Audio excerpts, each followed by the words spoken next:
मेरे प्यारे बच्चों, today we are going to learn computer memory. In this chapter, what will you learn?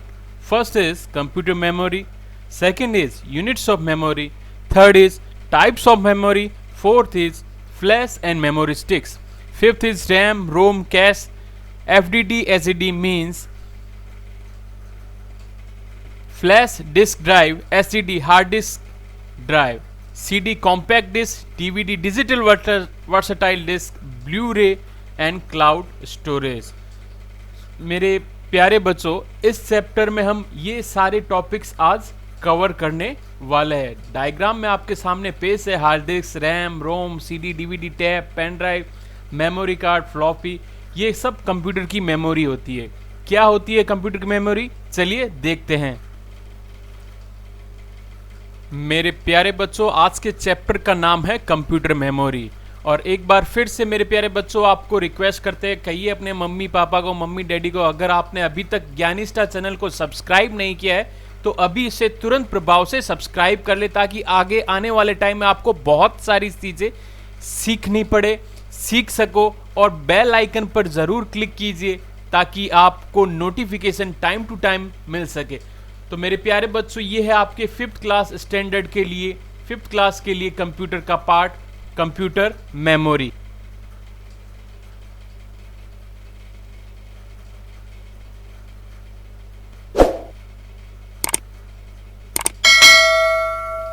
मेरे प्यारे बच्चों, कंप्यूटर मेमोरी पढ़ने से पहले हम डिस्कस करेंगे डेटा के बारे में। डेटा क्या होता है? कोई भी कच्ची सूचना या आंकड़े जो अभी तक प्रोसेस नहीं हुआ है किसी भी कार्य के लिए, वह डेटा कहलाता है। जब वो डेटा तैयार हो जाता है, अरेंज्ड हो जाता है, प्रोसेस्ड हो जाता है, उसे हम इंफॉर्मेशन कहते हैं। सॉफ्टवेयर प्रोग्राम वो होते हैं जो किसी खास कार्य के लिए, खास वजह के लिए तैयार किए जाते हैं, वो सॉफ्टवेयर या प्रोग्राम कहलाते हैं। So now we will talk about computer memory. A computer possesses memory to store the data or information given by user via input device. Until these are processed, any intermediate information produced during processing and the final output. मेरे प्यारे बच्चों, computer memory से यहाँ इसका अर्थ है किसी भी type के डेटा को कंप्यूटर में स्टोर करना, लॉन्ग टाइम के लिए स्टोर करना ही कंप्यूटर मेमोरी है। My dear students, now we will discuss about units of memory. Unit and description is here. Bit, binary digit, smallest units can be 0 or 1. My dear students, in our daily living we use different quantities to measure, like meters and kilometers for distance, liters and kilometers for weight. Similarly, in computers, the measuring unit of data information storage is bits and bytes. A computer understands only machine language, that is binary language, which is in the form of zeros and ones. These zeros and ones are known as bits or binary digits, and when taken collectively they form a binary number system. A bit is the smallest unit of the memory and a group of 8 bits is known as a byte. A computer uses 8 bits to represent one single character. For example, 10101011 consists of 8 bits which collectively represents 1 byte. If you type a word ME, it will consume 2 bytes and total number of bits will be 8 multiplied by 2 equal to 16 bits.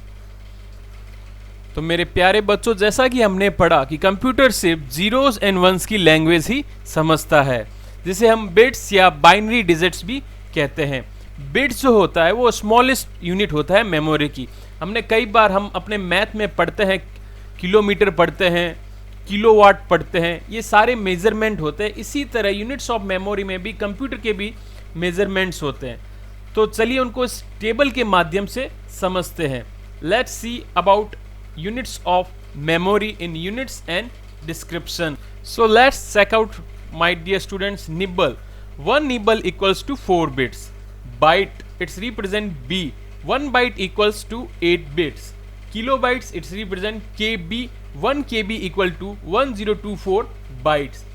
Megabytes, it represents MB. 1 MB equals to 1024 KB. Gigabyte, GB. 1 GB equals to 1024 MB. Terabyte TB equals to 1 TB equals to 1024 GB. Gigabyte equals to 1 PB equals to 1024 TB. मेरे प्यारे बच्चों, आज की दुनिया में super computer में इससे ज्यादा भी लास्ट ZB तक जोटा बाइट तक इस्तेमाल होता है। ये यूनिट्स, मेजर यूनिट्स यहीं खत्म नहीं होती, क्योंकि आने वाले समय में बहुत सारे डेटा स्टोरेज की हमें आवश्यकता होगी, इसलिए आगे भी इस पर सर्च जारी है। TB के बाद भी ZB YB भी आ रहे हैं, तो आप इसको यहीं समाप्त मत समझिएगा। ये 5th क्लास के हिसाब से आपको यहीं तक करवाया गया है। मेरे प्यारे बच्चों, आगे हमने मेमोरी को 3 भागों में बांट दिया है। First is primary, secondary and cache memory. Primary memory को फिर हमने 2 भागों में बांटा है, रैम एंड रोम। रैम को फिर हमने यहाँ 2 भागों में बांटा है, static RAM and dynamic RAM. ROM also from 3 types of here, P ROM, EP ROM, EEP ROM. Secondary memory आपके सामने है, यहाँ पर है hard disk, magnetic tape, CD, DVD, ZIP disk etcetera. आगे चलिए पढ़ते हैं इनके बारे में, क्या होती है मेमोरी, विस्तार से देखते हैं। My dear students, primary memory is the internal computer memory which is used to store data or instruction temporarily. It allows the processor to directly access data, running application and service that are temporarily stored in a specific memory location. मेरे प्यारे बच्चों, primary memory को हम internal computer memory भी कहते हैं, जो कि यूज होती है डेटा और इंस्ट्रक्शन को टेम्परेरी सेव करने के लिए। यह अलाउ करती है डेटा एक्सेस करने को, एप्लीकेशन रन करने के लिए, पर सिर्फ कुछ ही समय के लिए। Let's discuss about RAM. RAM full name is random access memory. It is a semiconductor built memory a computer performs by reading and writing on RAM. Whenever any data is entered using input device, it first reads RAM and the intermediate and final results produced during and after processing of data get stored in this memory itself. RAM stores data information and programs as long as power to the computer system power is on. Once computer is switched off, you will lose all your content. मेरे प्यारे बच्चों, RAM की full form आपको पता है, random access memory होती है। यह हमने छोटी क्लासेस में पढ़ी भी है। इसका क्या काम होता है वो हम देखते हैं। यह एक सेमीकंडक्टर बिल्ट मेमोरी होती है और कंप्यूटर पर रीडिंग और राइटिंग के लिए यहाँ पर इस पे परफॉर्म होता है। जब भी किसी भी इनपुट डिवाइस से डेटा एंटर होता है, सबसे पहले वो रैम पर वर्क करता है। रैम ही इस पर प्रोसेस करता है और आगे भेजता है सेकेंडरी स्टोरेज डिवाइस में डेटा को स्टोर करने के लिए। पर यह कुछ ही समय तक के लिए स्टोर रहता है। जैसे ही हमारा कंप्यूटर स्विच ऑफ होता है, हम अपने सारे डेटा को खो चुके होता है। इसीलिए इसको हम थोड़ी देर के लिए स्टोर करने वाली मेमोरी भी कहते हैं, जिसे हम कहते हैं volatile memory. Let's discuss about ROM. My dear student, ROM means read only memory. It is also a semiconductor based built memory. As the name gives, it performs only read operations. ROM stores instruction that helps to start a computer system. A ROM can be written by only the manufacturer and its contents cannot be easily changed. मेरे प्यारे बच्चों, ROM जैसे कि हमने पहले पढ़ रखा है, ROM means read only memory. यह भी एक सेमीकंडक्टर बेस्ड बिल्ट मेमोरी है। जैसा कि नाम से ही पता चलता है, रीड ओनली मेमोरी, यानी कि ये सिर्फ मेमोरी को रीड कर सकता है, राइट नहीं कर सकता। स्पेशली रोम में कंपनी मैन्युफैक्चरर, कंपनी ब्रांड की डिटेल्स लिखी जाती है और कोई डेटा इस पे नहीं लिख सकते। ROM keeps its data stored even when the computer is turned off. It is there also termed as non-volatile memory. तो मेरे प्यारे बच्चों, रैम जो होती है वो होती है वॉलेटाइल मेमोरी और इधर रोम होती है वो नॉन वॉलेटाइल मेमोरी। रोम पे लिखा गया डेटा कभी हम डिलीट नहीं कर सकते, यानी कि एक बार जो डेटा हमने लिख दिया है उसको हम एडिट नहीं कर सकते। My dear students, with this diagram you can check difference between RAM and ROM. This is our RAM. You can see placed on motherboard and here it is ROM. Read only memory and random access memory. मेरे प्यारे बच्चों, आप diagram के through भी अंतर पता कर सकते हैं रैम में और रोम में। रैम में जो हम डेटा लिखते हैं इसको डिलीट भी कर सकते हैं, पर रोम में लिखा गया डेटा, एक बार लिखा गया डेटा हम डिलीट नहीं कर सकते। तो चलिए मेरे प्यारे बच्चों, आगे बढ़ते हैं। अगर फिर भी आपको इसमें कुछ समझ में नहीं आ रहा है, आप हमें कमेंट बॉक्स में लिख सकते हैं कि कौन सी चीज़ आपको समझ नहीं आई है। अगर फिर भी समझ में नहीं आती तो आप वीडियो को दोबारा 3 बार, 4 बार, 5 बार, जितनी बार चाहे आप देख सकते हो। तो मेरे प्यारे बच्चों, आगे बढ़ते हैं, देखते हैं कैश मेमोरी के बारे में। क्या होती है cache memory? Cache memory is used by central processing unit of a computer to reduce the average time or energy to retrieve data from the main memory.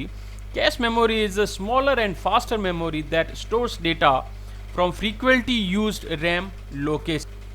मेरे प्यारे बच्चों, कैश मेमोरी को हम सबसे ज़्यादा फास्ट वर्क करने वाली memory भी कहते हैं।